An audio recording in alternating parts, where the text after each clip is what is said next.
Good afternoon, everyone. Welcome to SCubeTV. We have a very special guest today, and his name is Mr. Daryl Rajas, and he's a magician. He's from Wisconsin. I'm Green Bay. I mean, that's where the Green Bay Packers are from. So welcome to the show, Mr. Daryl Rajas. Rajas, how are you? Sorry, Thank brother. you very much, Srini. It's a pleasure to be here. Thank you for inviting me. Thank you for coming. And we'd like to know a little more about yourself. What is your career? What did you do before getting into the magic? And what motivated you to towards the magic? And then we'd like to know more about your journey before magic, and then getting into how you got into the magic activities or magic business. Say. Sure. I first got interested in magic when I was 12 years old. I had a friend who lived down the street from me, and I went down there one day, and he showed me 3 magic tricks that his father had bought for him. And I thought it was great, and I was bitten by the magic bug, as they say. And so for the next 3 years, I studied magic as much as I could, and I built some little props, and I put on a couple of little shows. At age 15, though, I got more interested in music, so I kind of put the magic stuff away. I kept an interest in it, but didn't pursue it anymore. I was more interested in music. After I graduated from college, then I started performing professionally as a musician. So I traveled around the country, and I played in local bands. Did that for about 20 years, and then I decided to go back to school to further my education. I got a master's degree in library science. After that, I was working in a library, and one of the things that I did there was to get people to come in to perform for the library patrons. And I remembered my old friend from way back in the old days. I looked him up online and discovered he was still a magician and he was still performing magic. So I invited him to come to the library to perform. And when he performed, I got that same feeling that I got when I was a child, you know, being excited about magic and thinking how wonderful it was. So I decided to start getting back into magic as a part-time hobby. And I kept studying and discovered things that weren't available when I was younger. Including videos and online resources. Then I got connected to the McBride Magic and Mystery School, run by a magician named Jeff McBride out of Las Vegas. And when that happened, then everything just kind of exploded for me, and it started really raising my my magic level after level after level. And then just 4 years ago, I retired from my regular full-time job, and so magic is now what I do all of it. It's my full-time job now. I'm a full-time professional magician. Very nice, very nice journey. I got inspired at the age of 12 and 15, and then got into music. Music and magic. Both. It looks like synonym. Like this sound similar at the same time. Also go along very well with each other. Yes. Yes, they both kind of gives relaxing feeling when you listen to the music or attend a magic show. That's we see that one. We're very happy to hear your journey. So, do you want to show something to our audience right now? Sure. Yeah. Let me do that. Let's see if I can find my video options here. Sure. And I will switch cameras. Okay.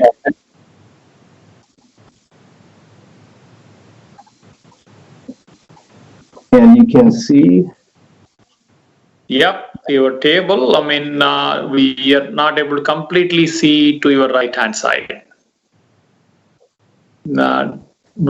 Some cards are cutting off on your right hand side. Now, okay. Here I can see. Sorry. Yeah. You see everything?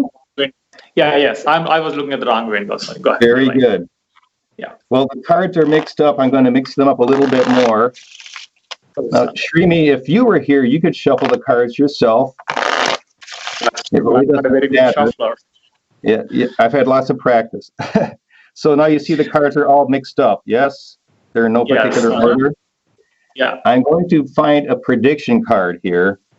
I have to go through the deck, and I'm gonna find a card, and that's not it. I know it's in here somewhere. It's not the Joe. No, I can't see. Let me see. Oh, there it is. There's my prediction card right there. I'm going to leave this right here where you can see it.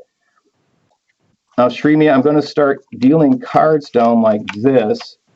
Here we go, one at a time. I want you to tell me to stop whenever you'd like. Okay. Right Then there? stop, please. Yep. You want the 10 on the table? Yes. Okay. So now we have a tall pile and a small pile. Srini, would you rather that we use the tall pile or the small pile? We can use the tall one. We'll use the tall pile. Let's see the top card on the tall pile. That's a 3. So that means I have to deal down 3 cards on the small pile. So I'll deal down 1, 2, and that's card number 3. Okay. So there's a 3 on top of this pile. When we deal down to the 3rd card, we see that, well, that's also a 3. Wow. So it's like a double coincidence. Not only is it the 3rd card, it's also a 3 that matches the card on top of the tall pile. Very interesting. Remember, I put a prediction card down first, right? Before I started. Yes. The prediction card, that's also a 3. That's like a triple coincidence.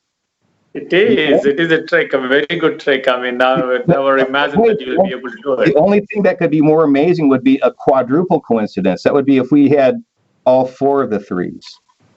Oh boy. What a coincidence. So very good trick, very good, amazing. Very nice. Thank you. I'll come back. So this is so very, I mean, I would say, we never spoke to each other. The first time we were talking to each other, and we never talked about any strategy. And on a random basis, you were able to predict the card, and then you were able to do the show. Very nice, very good. So what is that? Sorry, go ahead, please. You were saying something? Just that card tricks are one of the things that I got interested in. Coming back to magic as an adult was a very different experience than as a child. And I discovered there's all sorts of card magic you can do with just a normal deck of cards with no sneaky preparation or anything. Just take a deck of cards and you can do some fun magic with them. Gotcha. Very nice. So can you tell a little more about, why you chose magic as a hobby or a profession right now, and what kind of experience, do you see, what is more motivating you to continue this one even after retirement? Usually people will take up a job or a hobby after retirement because they are very passionate about particular thing and they are also enjoy it. So there should be something which will be motivating you attracting you to continue this particular magic shows even after your retirement. Yeah. There are a couple of reasons. One is I mentioned I was working at a library, and I also got back into music a little bit, and I started performing as a solo act, just with a guitar and a harmonica. Then I got a drum machine. Then I had some speakers, and it took me quite a while to set up all of the equipment, but it was kind of fun because I got to play music I wanted to play instead of being in a band and playing what I had to play. But it took a long time, and the equipment was heavy. It took a long time to set it up. When I was working at the library and started to get into magic, one of the librarians asked me if I would do a little magic presentation, and so I agreed to do that. I thought it was going to be a thing for a few kids, but when I got into the room, there were like 100 people there expecting to see a magic show. Luckily, I did have a few things that I had learned. The cups and balls trick, you're probably familiar with that. So I went ahead. So I just had my table and a few props. I did the cups and balls trick, and at the end, there was this big gasp of astonishment, and then thunderous applause. I don't know how else to say it. And as soon as that happened, I thought to myself, wow, here I am doing this music thing, carrying all this heavy equipment, taking all this time to set it up. And with one little table and a couple of small props, I can fascinate this big, huge crowd of people. So that was like a little switch went off in my head. And I said, you know what? I think I'm just going to let the music kind of go away for a little bit and start getting back more into the magic stuff. So that moment right there is what really inspired me to start getting deeper into magic. More than that, all of my life I've been an entertainer. I know even when I was a little kid, I used to do ventriloquism and just all sorts of things. I like being in front of audiences. I guess like most entertainers, I was a little shy dealing one-on-one with people. But when I was on a stage performing, it was like I was interacting with everyone. It was a different experience somehow. So I've always been an entertainer. That's why I still wanted to keep doing it, even now that I've retired. But it's such an interesting hobby or profession, because you're constantly challenging yourself. I'm constantly learning new things. I have taken acting classes and improvisation classes and dance classes and Tai Chi and other things in order to improve my magic, and it also has improved me as a person as well. So magic is a thing where you're constantly evolving. Gotcha. Very nice. Very impressive. I mean, I see that one. I mean, just for a few minutes. I mean, just one small trick. I mean, kind of amazes us and also opens up the audience. And we forget about what we were doing or what are other worries we have. We focus on what exactly. Okay, what is he trying to do now? So we think we focus more on what you're trying to do and what you're trying to show us. So kind of diverts our attention from our worries to what you're doing. So that helps relaxing and also getting away from your other day-to-day. Looks like I need to rejoin. Looks okay. But yeah. So this is what it is. So what is the? I know there are some technical issues. Looks like I will see. I think we are coming on good so far. Good. Sorry about that. Yeah, I mean we see. I mean I'm not a very good. I'm a little bit of introvert, so I don't go and open up with the people quite often. From the business point of view, I do talk, but I mean, when it comes to the core, I mean, I'm an introvert. So from that point of view, I mean, I've seen the magic shows last few days. I mean, I've been talking to many other magicians. It is really different. I mean, it helps people relax and then open up and then free yourself a little bit, and then that helps both psychologically and also what I recently been hearing is even when you relax, your body creates different enzymes and it helps on your overall health also. That's what I heard. So hopefully these things will help. So how are you coping up with this during this pandemic? I mean, pandemic is also hurting everybody in all aspects, many walks of life. So magic, I'm sure, is personal, and you meet people and you entertain them. But there is something which you're able to do it on the online too. So how can you tell us difference? I mean, what you've been going through before the pandemic, and how are you coping up during the pandemic?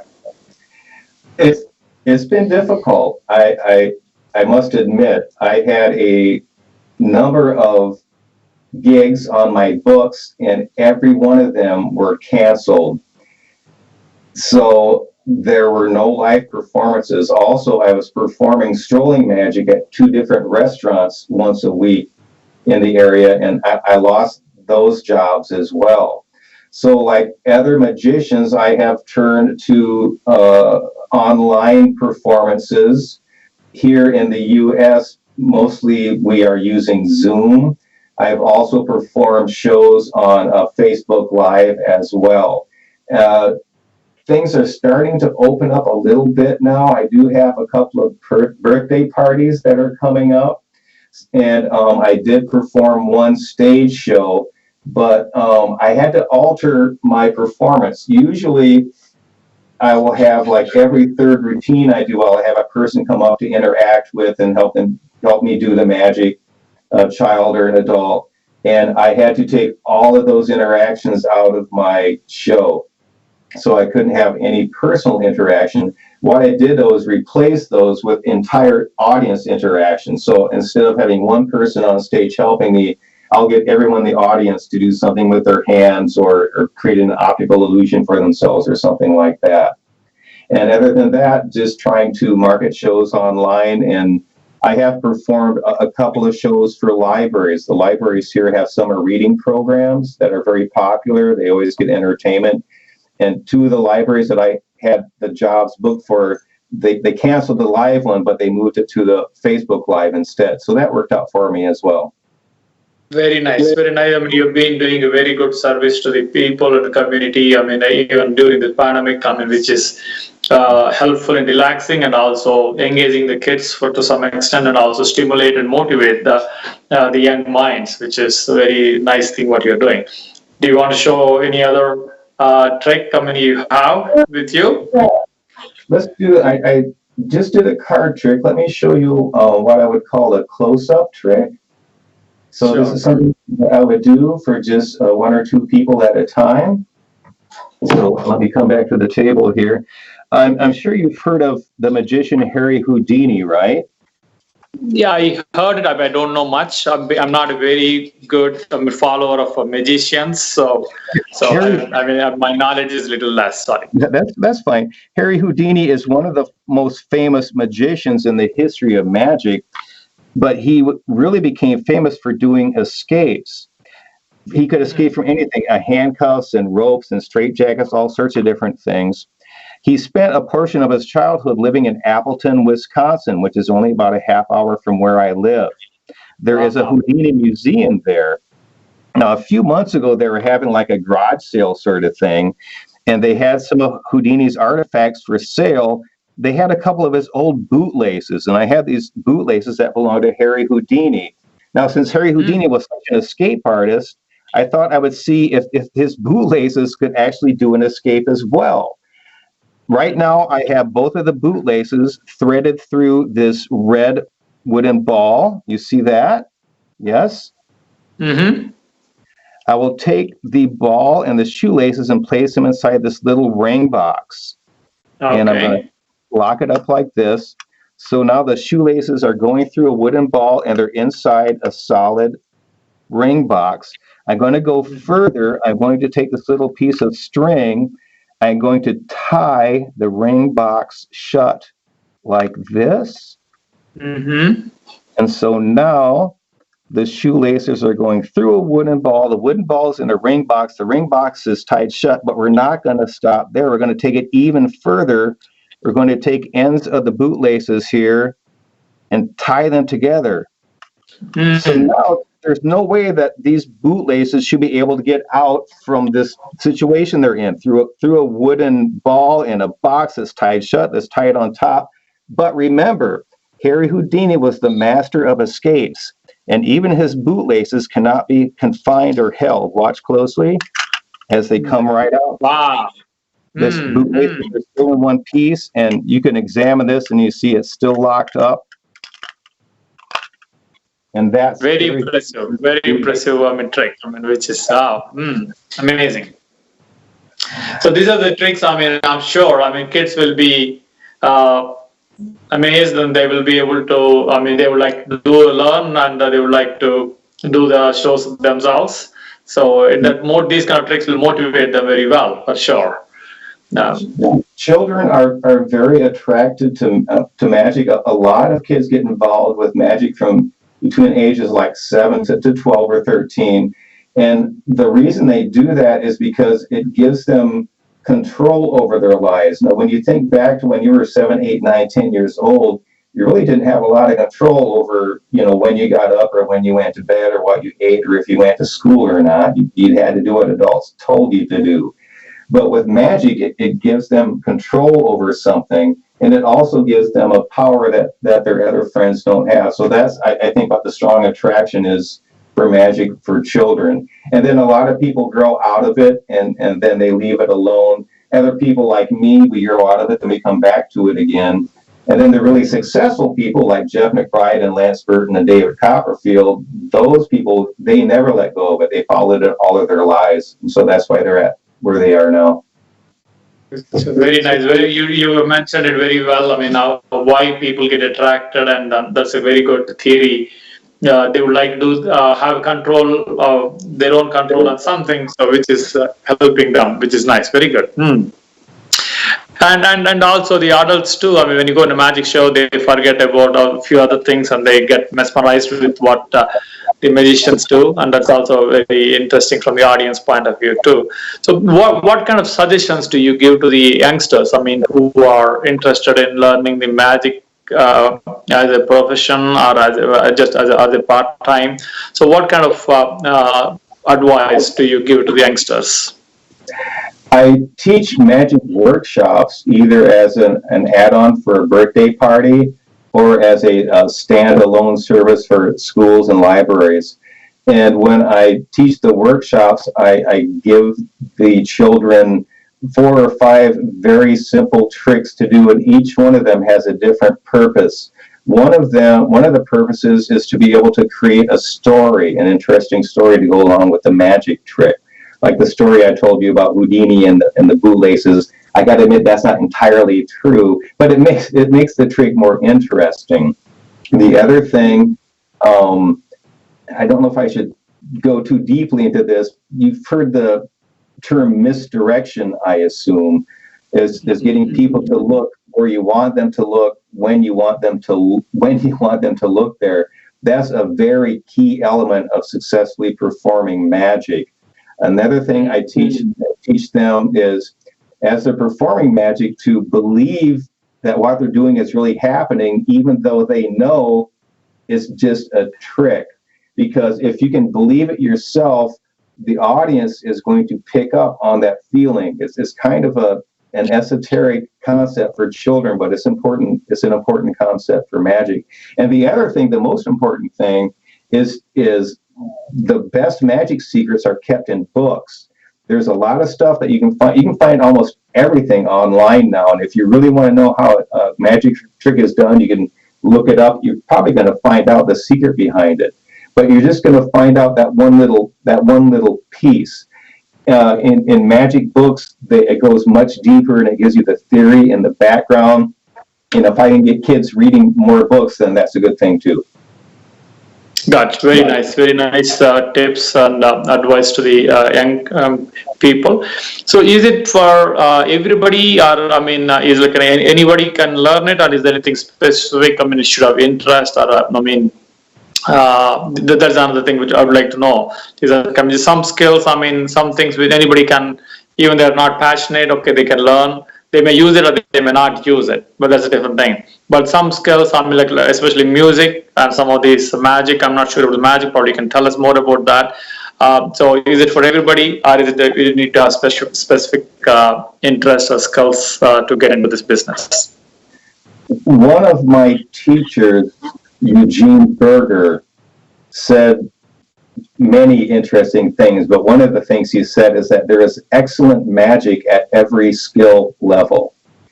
And it's true. You do not have to be have very agile fingers. You don't have to be the quickest person on the planet. You don't have to be really intelligent and be able to remember a lot of different things. It's many magic tricks that you can buy. They say they're automatic, which means that they don't require any sleight of hand or difficult moves. The gizmo itself contains the magic that will make it happen. So all you have to concentrate, again, is in the performance and in the storytelling and making the magic interesting. So anyone, if they're interested in magic, there's going to be magic that they can do and that they can do well. Gotcha. Okay. Thank you very much for again this tip too. So, do you want to show any other trick to the audience? Sure. Let me do a little bit of a stand-up thing here. Sure. I do close-up. I do parlor or platform magic as well, and this is something that you would refer to as more of a platform. I'm going to bring my camera up here a little bit so you can see. And that should be good. Right there, you can see me, yes? Yes, I can see you. So I got interested in magic when I was 12 years old. I kept that interest as a hobby throughout all of my life. But 20 years ago, I decided I wanted to become a full-time professional magician. I started studying and practicing and performing. The most valuable thing I did was to take a series of magic classes at the McBride Magic and Mystery School in Las Vegas. It's true, there's a real magic school that you can go to learn how to perform magic. I have learned many wonderful and interesting things there. There are two things I'd like to share with you right now, a magic effect and a magic principle. Now, this is the magic effect. I was in class one day when Jeff McBride, the leader of the school, he took a handkerchief like this, he rolled it into a rope-type shape, tied it into a knot, he pulled the knot very, very tightly. And then he did something odd. He blew on the knot. I didn't know what was going to happen, but I knew it would be wonderful. Jeff took that knot and he started to pull, and that knot came right off. Wow. Well, I thought that was wonderful. I asked him if he could teach me that. He said, of course, that's why you're here, to learn how to perform magic. Get a handkerchief 18 or 24 inches, make sure it's a nice bright color so people can see it. Roll it into a rope-type shape, tie it into a knot, pull the knot very, very tightly. This is the secret. You must find the exact center of the knot. And it's right there. When you see the exact center of the knot, blow on it lightly. If you've done that correctly, the knot should slide right off of the handkerchief. Gotcha. Right. It worked. It was wonderful. So I perform this regularly at my magic shows now. But that's just the magic effect. I said I also learned a magic principle. The magic principle is that every magic effect has a price. It's true, every magic effect has a price, and the price for this particular effect is that it's really, really hard on your handkerchief. Aha. Gotcha. Okay. Very nice. Very interesting. Very good trick. I mean, you shared your secret here with our audience, and then you did a very good trick, and it was very amazing. I mean, we never seen this trick before. At least I have not seen this one before. Okay. That's what my teacher Jeff McBride would call fake lore. It's kind of true, and then it's embellished for the presentation. But I have taken a series of master classes at the McBride Magic and Mystery School, like I mentioned before, and they teach you so much more than magic there. They teach about business and marketing and costuming and character creation and script writing and routine development, just everything other than just the magic trick. It gets to a point when you're performing as a professional, the trick is actually the smallest part of what you're doing because of all the other things that are surrounding, because you're putting on a theatrical presentation, which involves lighting and costuming and blocking and stage setting and all those different things as well. Gotcha. That's very interesting. I mean, you're learning the skill and also learning that teaching how to make a living out of this. That way is important thing also, right? I mean, you need to. Business is also important. Without the business, just the skill will not be able to helpful for us in our life. So skill is good, no doubt about it. But at the end of the day, you need to take care of your bills and take care of other things too. So obviously, it is a good thing to learn. And see, nowadays, I mean, during this COVID time, we have seen, I mean, many people are going to the online, and luckily, even the magic business is also able to modify the model a little bit and then bring it down to the online. And reasonably, they are able to engage and entertain people. I've been seeing many other shows too, like let it be birthday party, or let it be a small family gathering, or even the corporates are also, I mean, engaging the magicians for their to motivate or entertain their employees. So can you talk a little bit more about, I mean, what are the ways you are getting engaged or engaging with this corporate world or any of the business? What kind of events or what kind of business, and how are you helping the businesses in helping them improve their business or their lives of the employees? Those kind of things, please. Well, before the lockdown happened, I would perform for corporations for like company picnics and employee appreciation events. And I've done a number of those. Since the lockdown, I haven't been able to connect with any large businesses to do any more of those. I know some people, some of my friends have managed to score some of those jobs. And from what I've heard now, even when the lockdown and this virus situation ends, many of those businesses are going to keep using the online format as well as an adjunct to live performances. So it's something that magicians like myself, we have to get up to speed on and know how to do it. There is one thing I will say, though, about performing online that's different for a magician than, say, like a band or a theatrical performance like a play or something. Because when you see magic live, you see it happening right in front of your very eyes, and you can't explain it because you've seen it. But anytime that you see magic on a video screen, even if the magician says, there are no camera tricks and everything you see here is exactly as you would see it, still in the back of a person's mind, they know that if it's on a screen, then you can do things with that. You can alter reality a lot easier. So I think that's the one challenge that magicians have that other performance arts or just speakers in general don't have. Magic, it doesn't come across quite as real on the video screen. Gotcha. I understand what you're saying. There is some room for people thinking about, he might be doing some other, he's tricking us or, fooling us by just showing something else. We understand. But at the same time, for further point of view, that's why I want to ask you one more thing. I asked many other magicians too. So how you should look at the magic show? How should you look at the magic as a magic show? Instead of trying to find a logic, or do we need to find a logic and or see the skill of the magician, or are we there to get entertained and enjoy and have a good time and then walk out with a good feeling? So what is the balance between these two? What do you think? That's a good question, and you kind of put the answer into the question. It depends on what the person coming in expects to see. When I go to see a magic show, I'm hoping I see something that I don't understand, and it still happens occasionally, but it's hard for me to watch a magic show without thinking script and blocking and costuming, and all that stuff around it, because that's how I'm trained to think.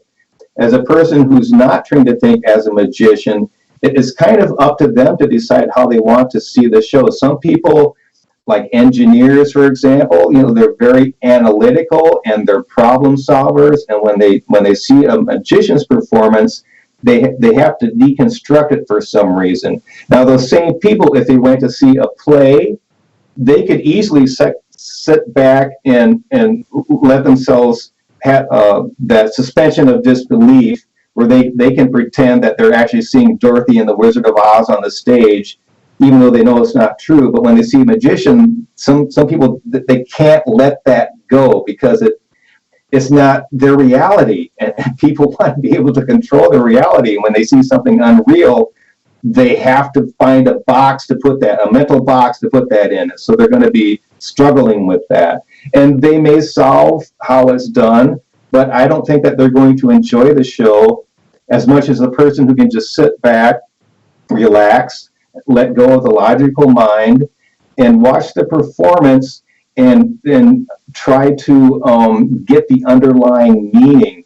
Every magic effect, there's an underlying meaning to it. Even the simplest effect, like the thing I did with the little wooden ball and the bootlaces, that's about escape. That's about being trapped and being able to escape. Well, everyone's been in situations where they feel trapped by their work or a relationship or something and would want to be able to escape from it. And so if you can sit back and relax and just enjoy the magic show, you're getting these concepts and these underlying mythologies that kind of reinforce the positive things in life. It's really up to the person how they want to watch the show, though. You can't make them see the show how you want to. You put it very well. I mean, what to expect and how some people think about it. But I mean, I see that a little bit of difference between, I mean, a movie or a play to the magic show. I would say a movie or or a play would be, movie can be a 2D, a play can be a 3D or something. But I mean, I would say the magic show can be a 4D because you're also part of the show. So probably. I like that. I'm going to remember that. Yeah. So you're like, because you are there, you're only feeding you're getting the information. Here, you're also contributing something to the show because you guys involve them, ask them to pick a card or ask them to do something. So those kind of things. So that kind of helps, creates another dimension, adds another dimension to this magic show, which is nice. So do you have any other? Do you want to show something else to the audience? I do, as a matter of fact. I have one more thing. I know you have a lot of tricks today. I do. I can just keep. You know, I haven't been able to perform, and so it's been really difficult for me. And I'm really enjoying being able to perform today. Let me Very see. nice. If I can, Happy to be part of this one. I think I can do this standing up like this. Mm-hmm. No, I'm going to have to bring this down. This is something that I would perform when I was performing in a restaurant, going from table to table. Mm-hmm. This is what the person would see. I would say I have two coins here, a silver coin and a copper coin. Okay. Now, in the U.S., a silver coin, that's the color of a dime. This is a $50. The copper coin, that's the color of a penny. This is a 20 centavo piece. So we have silver and copper. I'm going to place the silver coin and the copper coin into this hand.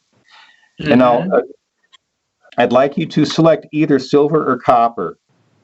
Which color do you like? I would say I'll go with the copper. You go with copper. Good choice. We'll do a little magic with the copper coin. Watch closely. And there, it happened. The copper coin is now over here in this hand. Oh, wow. Over here in this hand, all by itself.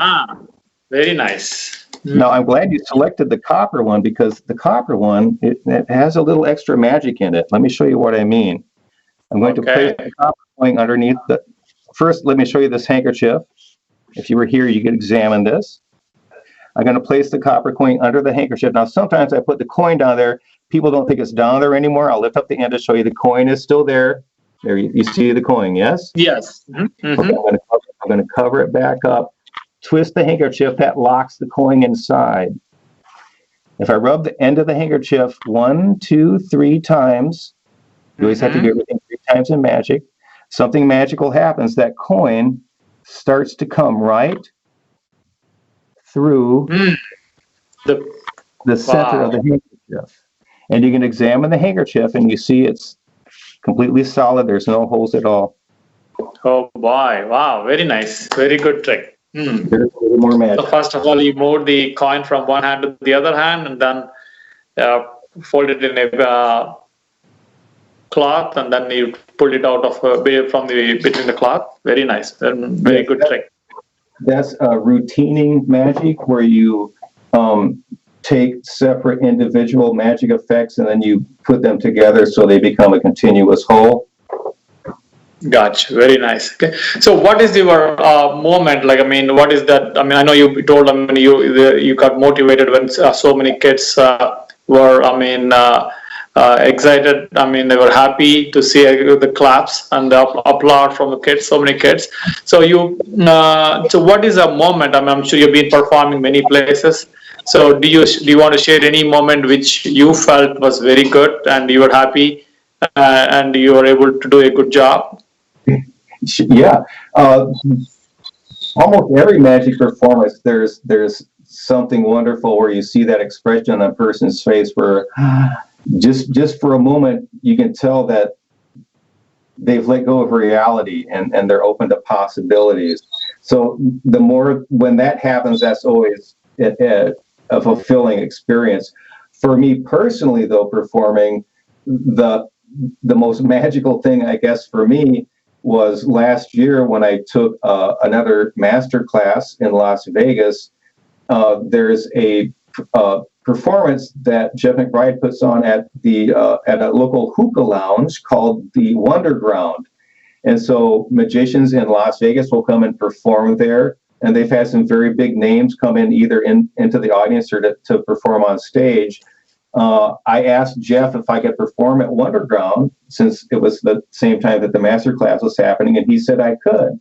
So I got to perform in the early show, and then I got to do strolling magic throughout the audience, and then I got to perform at the close-up table, and I got to perform it in the evening show as well. And so after that, I got to say that I'm a Las Vegas performer, technically, because I performed in Las Vegas. So that was, on a professional level, that was the most exciting and fulfilling experience for me. So very nice. Congratulations. I mean, yes, and you were able to perform on a stage in Las Vegas. That's a good achievement, and you enjoyed it. That's very nice to hear that story. Mm-hmm. So what is that? What do you do other than the magic in your daily life? I know you mentioned a little bit of you were working at the library and other places, but other than you also do the music. But music. So do you do any other hobbies or any other thing other than the magic right now?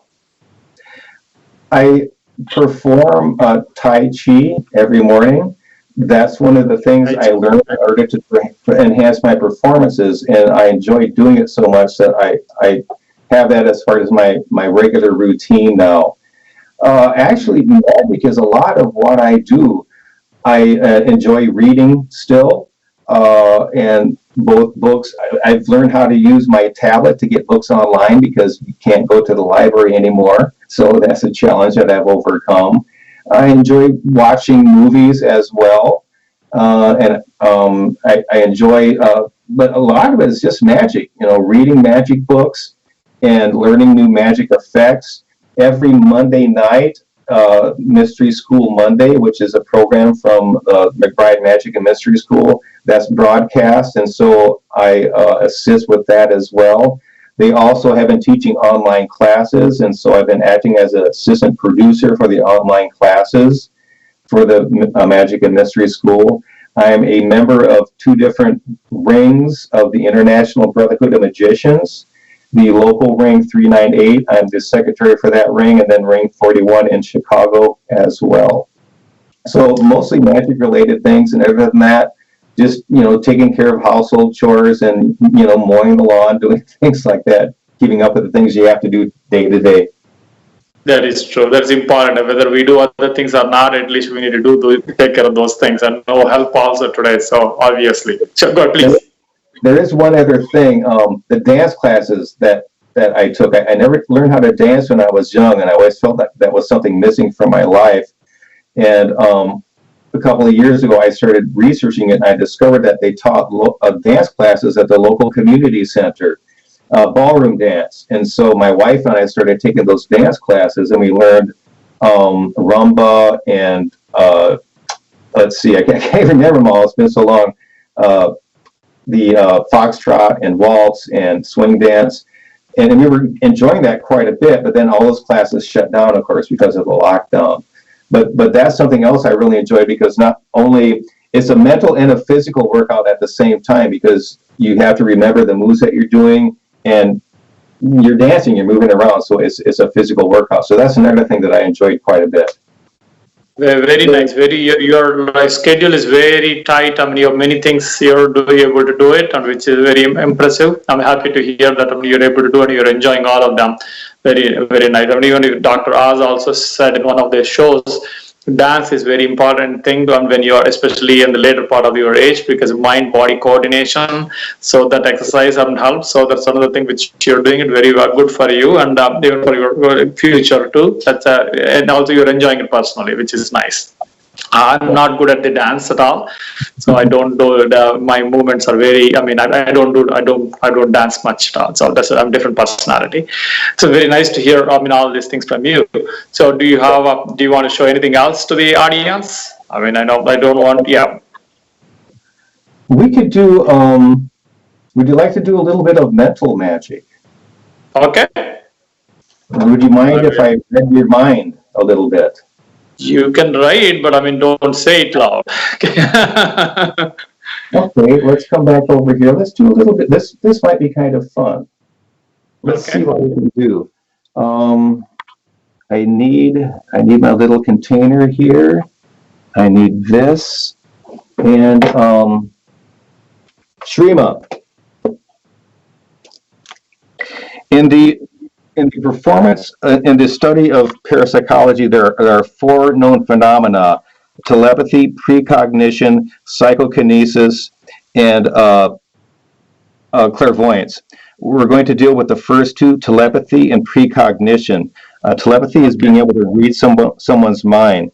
Now, Sreenivas, the first thing I want to do, the easiest thing for me to get from you is a number. So I'd like to think, imagine like you'll have 2 or 3 coins in your hand, and then add up what that total number would be. Like for me, here in the U.S., I would have a dime and a nickel and a penny. That would be 16 cents. So I'd be thinking of the number 16. So don't say anything right now. Just concentrate. Okay. You have a number in mind? Yes. Yeah, just hold that number. Okay. I'm going to make a prediction here.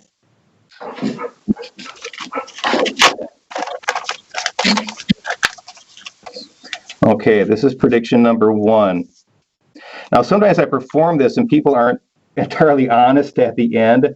Just so we know everything's on the level, what is the number you were thinking of? I'm sorry? Just so we know that everything will be the same at the end, what is the number that you were thinking of? Yeah. What was the number? 1, 4. 1, 4, 14. 14, yeah. Mm-hmm. Okay, now I want you to clear your mind, let that go. I want to go a little deeper. The next thing that I can get from you well is a color. So I want you to think, imagine a color like red or green or yellow, and then just kind of fill your mind with that color. Can you do that? Okay, you have a color in mind. I can feel. Okay, now hold it. Hold that color there. I'm picking up a little something. Okay. This is prediction number 2. Now, once again, at the end, so we know everything's on the up and up, what is the color that you were thinking of? Yellow. Yellow. Very good. Now, Sreenivas, one more thing. I'm going to lay these cards down.